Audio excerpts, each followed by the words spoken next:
Policymakers in the European Union recently agreed to implement the world's first carbon border adjustment mechanism. The policy, aimed at contributing to global decarbonization efforts, introduces new risks and opportunities for Canadian exporters looking to do business in Europe. Now, what is a carbon border adjustment? Well, it's a fee charged on imports to account for the carbon emissions required to produce a given product. The European policy complements and enhances existing domestic carbon pricing by charging the same price for emissions embedded in imported products as charged domestically.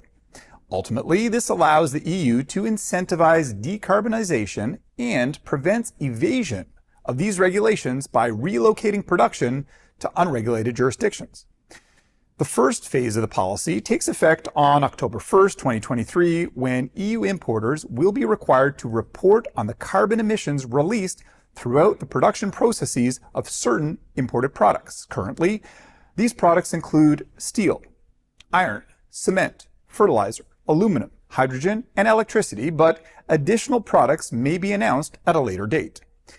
The reporting phase will continue through 2025 and be used to inform the final policy. At the same time, the EU also plans to develop the accreditation process for carbon content verifiers and formalize the policy's calculation, verification, and pricing processes.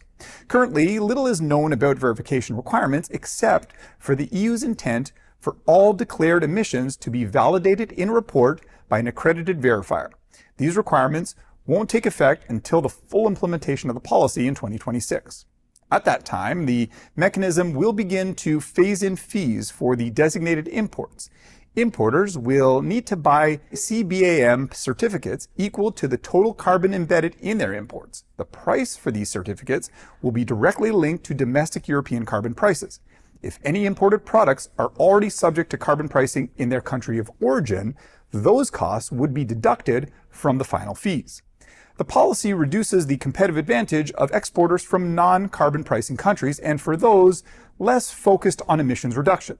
At the same time, exporters from stringent carbon price jurisdiction or those engaged in mitigation efforts will benefit from a level playing field when exporting to the EU. This has the potential to drastically alter trade flows to the region. Beyond reshuffling exporter advantages, the policy will also introduce new challenges and costs related to reporting and verification. Low carbon intensive producers, for example, will now need to track and verify their emissions to be given credit for their greener production processes. These added requirements could be burdensome for smaller producers and will increase production costs. So what does all this mean for Canadian exporters? Well, Canada's relatively advanced carbon pricing system will offer substantial reductions in EU import fees. At the same time, many of our largest competitors in the European market, such as Russia, China, and the United States, don't have carbon pricing systems and would face additional fees under the new policy. Canada's renewable energy electricity grid, which offers extensive opportunities to further decarbonize production processes, could provide an additional boost to our competitive advantage.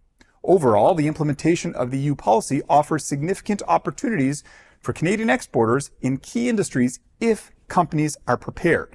Luckily, there's still time before enforcement.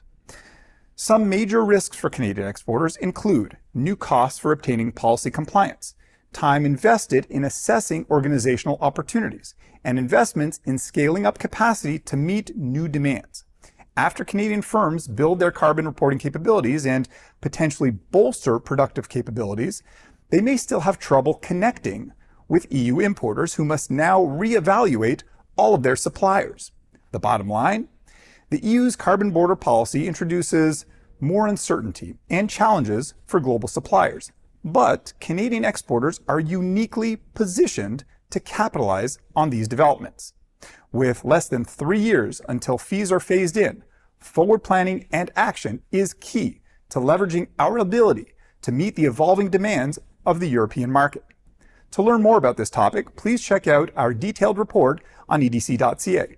This week, a very special thank you to William Thomas, Research Assistant in EDC's Research and Analysis Department. As always at EDC Economics, we value your feedback. If you've got ideas for topics you'd like us to explore, please email us and we'll do our very best to cover them in future editions. Until next time, thanks for tuning in.